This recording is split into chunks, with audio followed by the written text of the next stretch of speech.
Hello అండి, అందరికీ నమస్తే అండి. ఏపీ రాష్ట్ర వ్యాప్తంగా ఉన్నటువంటి మహిళలందరికీ కూడా భారీ శుభవార్త అండి. ప్రతి మహిళకి కూడా 1500 అయితే ఇస్తామని చెప్పారు. దీనికి సంబంధించి నియామకాలు అయితే జారీ చేశారండి. ఆగస్టు నుంచి ప్రతి మహిళకి కూడా 18 సంవత్సరాల నుండి 60 సంవత్సరాల లోపల ఉన్న ప్రతి మహిళకి కూడా ఆగస్టు నుంచి మనకు డేట్ కూడా ఫిక్స్ అయితే చేసేశారు. ఆ డేట్ నుంచి ప్రతి ఒక్కరికి కూడా ప్రతి నెల 1500 రూపాయలు అయితే ఇస్తారండి. మరి ఎవరికి ఇస్తారు, దీనికి అర్హులు ఎవరు, ఎలా అప్లై చేసుకోవాలి, ఎవరు వచ్చి అప్లై చేసుకుంటారు, అలాగే రేషన్ కార్డులో ఎంతమందికి ఇస్తారు, ఒక ఇంట్లో ఎంతమంది మహిళలకు ఇస్తారు, డ్వాక్రా మహిళలకు, అంగన్వాడీ వర్కర్స్కి, అలాగే ఆశాలకి, వాలంటీర్స్కి, పెన్షన్ దారులకు, సో వీళ్ళకి కూడా ఇస్తారా ఇవ్వరా, ఈ పూర్తి వివరాలు ఈ వీడియోలో అయితే వెళ్ళి తెలుసుకుందామండి. ప్రతి మహిళకి ప్రతి నెల కూడా 1500 రూపాయలు అనేది ఇస్తామని చెప్పారు. అది కూడా మనకు ఆగస్టు 15వ తారీఖున ప్రతి మహిళకి కూడా ఆగస్టు 15వ తారీఖున అయితే డబ్బులు అయితే ఇస్తారండి. స్వాతంత్ర దినోత్సవ సందర్భంగా ప్రతి మహిళకి కూడా 1500 రూపాయలు ఇస్తారు. ఆ రోజు నుంచే మహిళలకు ఉచిత బస్ కూడా ఆ రోజు నుంచి స్టార్ట్ చేస్తున్నారు. అయితే మనం ఈ రోజు టాపిక్లోకి వెళ్తే మనకు 1500 అనేది ఎవరెవరికి వస్తుంది, అసలు ఆగస్టు నుంచి అయితే మనకు డబ్బులు అయితే అకౌంట్లో జమ చేస్తామని అయితే చెప్పడం జరిగింది కదా. అయితే దీనికి ఎవరు వచ్చి అప్లై చేస్తారు, ఎక్కడికి వెళ్ళి అప్లై చేసుకోవాలి, అలాగే దీనికి ఎవరెవరికి ఇస్తారని చూసుకున్నట్లయితే ప్రతి ఇంట్లో ప్రతి మహిళకి కూడా ఇస్తారండి. మహిళలకు 18 సంవత్సరాలు నిండిన వారికి అందరికీ కూడా 18 సంవత్సరాలు నిండితే మహిళలు అవుతారు. దానికంటే లోపల ఉంటే మహిళలు కారండి, అది గుర్తుపెట్టుకోండి. చాలామంది మేము 10th క్లాస్ చదివాము మాకు వస్తుందని అడుగుతున్నారు, చదివి ఖాళీగా ఉన్నాము మాకు వస్తుందని కాదండి. 18 సంవత్సరాలు నిండి 60 సంవత్సరాల లోపల ఉన్న ప్రతి ఒక్కరికి కూడా వస్తుంది. అలాగే చాలామంది ఆశా వర్కర్స్కి వస్తుందని అడుగుతున్నారు, వాళ్ళకైతే రాదండి. వారు ఇప్పుడు ప్రజెంట్ గవర్నమెంట్ ఎంప్లాయీస్, అక్కడ ఏం చెప్పారు, గవర్నమెంట్ జాబ్ చేసే వాళ్ళకి ఇవ్వము అని చెప్పారనమాట. సో వాళ్ళు కూడా గవర్నమెంట్ ఎంప్లాయీస్తో సమానమేనండి. ఇంకా వారికి కూడా పర్మనెంట్ చేసే అవకాశాలు కూడా మనకైతే ఇక్కడ కనిపిస్తున్నాయి. కాబట్టి ఆశా వర్కర్స్కి, అలాగే అంగన్వాడీ వాళ్ళకి, అంగన్వాడీ టీచర్స్ కావచ్చు, వర్కర్స్ కావచ్చు, వీళ్ళకి కూడా వస్తుందా అని చూసుకున్నట్లయితే వీరికి కూడా రాదండి. వీళ్ళకి కూడా వచ్చే అవకాశాలు అయితే అస్సలు లేవు. అలాగే పెన్షన్ వచ్చే వాళ్ళకి వితంతు ఒంటరి మహిళ పెన్షన్లు మనకు మామూలుగా వృద్ధులకు 60 సంవత్సరాల పైనుంచి పెన్షన్ వస్తుంది. సో వాళ్ళైతే ఎలిజిబిలిటీ కాదు. 60 సంవత్సరాల లోపల వచ్చే పెన్షన్దారులు ఎవరు అని చూసుకున్నట్లయితే ఒంటరి మహిళలు, వితంతువులు, వీరందరికీ ఏజ్తో పని లేదండి. 18 సంవత్సరాలకైనా వాళ్ళకి పెన్షన్ వస్తుంది, 20 సంవత్సరాలకైనా పెన్షన్ వస్తుంది, 30 సంవత్సరాలకైనా కూడా వాళ్ళకి పెన్షన్ అనేది వస్తూ ఉంటుంది. వాళ్ళకి వస్తుందా అని అయితే వాళ్ళకు కూడా రాదండి. మనకు మామూలుగా 3000 రూపాయల పెన్షన్ అనేది ఇప్పుడు 4000 రూపాయలు అనేది చేయడం జరిగింది. కాబట్టి సో వారికి కూడా వచ్చే అవకాశాలు అనేది ఎక్కడా కూడా కనిపించడం లేదు. సో అంతెందుకు వాళ్ళకి రాదనేది చెప్పడం కూడా మనకు నియామకాలు జారీ చేశారు. సో వారికి కూడా రాదు. తర్వాత వాలంటీర్లకు వస్తుందా అని అయితే అడుగుతూ ఉన్నారండి. ప్రజెంట్ వాలంటీర్ల విషయం కొంచెం డిస్కషన్లో ఉంది. మీకు వాలంటీర్ జాబ్ కనుక వచ్చి మీరు జాబ్ చేస్తూ కనుక ఉన్నట్లయితే మీకు రాదండి. ఇప్పుడు ఇంతకుముందు చేసి ఇప్పుడు ఆగిపోయి ఉన్నారు కదా, ఇలాగే ఆగిపోయి కనుక ఉన్నట్లయితే దీనికి వాలంటీర్లు కూడా అర్హులే. సో ఇప్పుడు ప్రజెంట్ వాలంటీర్లకి ఇప్పుడు మనకు జాబ్స్ అయితే వచ్చాయంటే వాళ్ళకైతే రావండి, ఇది మాత్రం పక్కా అన్నమాట.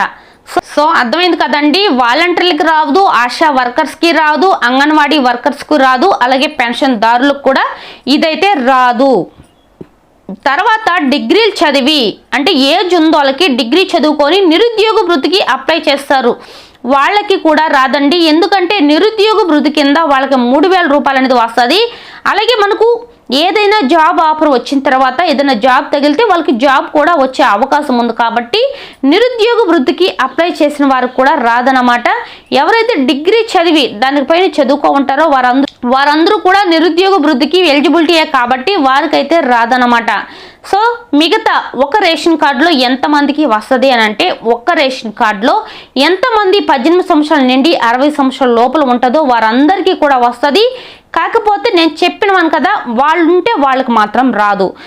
తర్వాత ఒక తల్లి 2 కూతుర్లు ఉన్నారనుకోండి, వాళ్ళకి వస్తుందా అని చూసుకున్నట్లయితే వారు చదువుకుంటా మానేసి ఇంట్లో ఖాళీగా ఉండి 18 సంవత్సరాలు నిండి ఉంటే గ్యారెంటీగా ఆ తల్లికి ఇద్దరు కూతుర్లకి వస్తుందండి.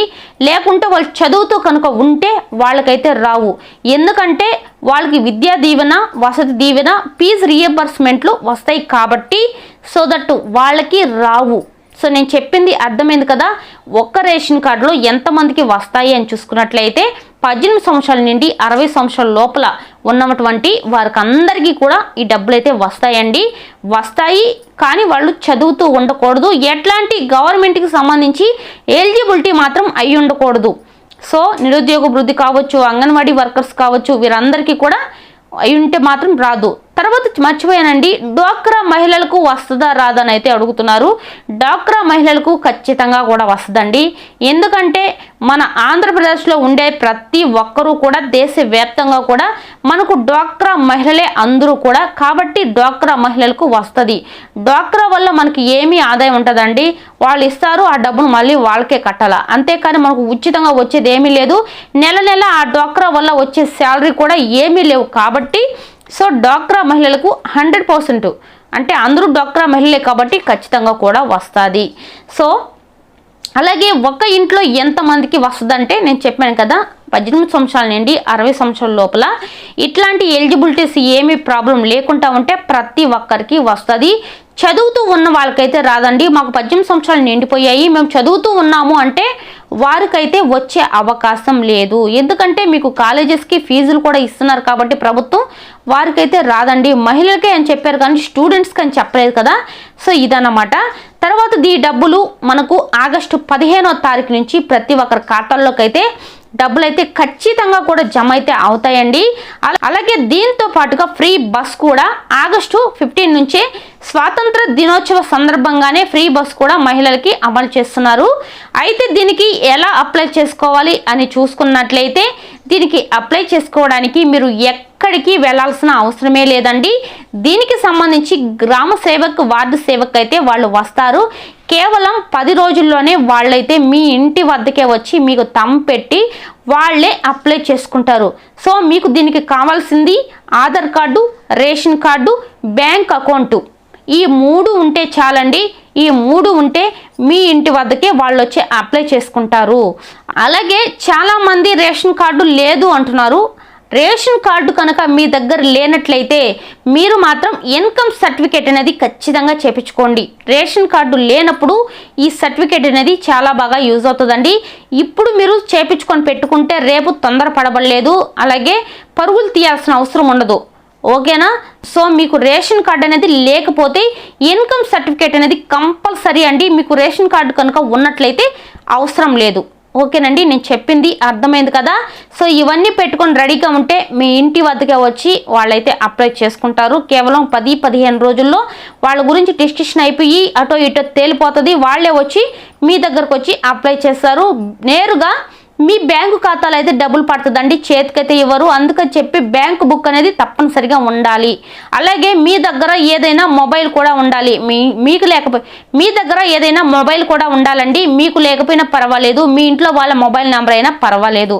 ఓకేనండి, ఇవన్నీ కూడా మీరు రెడీ చేసి పెట్టుకుంటే మనకు ఆగస్టు 15 నుంచి ప్రతి ఒక్క మహిళల ఖాతాలో డబ్బులు అయితే జమ చేస్తారు. ఓకేనండి, మీకు అందరికీ అర్థమైంది కదా. ఈ వీడియోలో ఇంకా ఏదైనా డౌట్ ఉంటే మాత్రం ఖచ్చితంగా కామెంట్ చేయండి.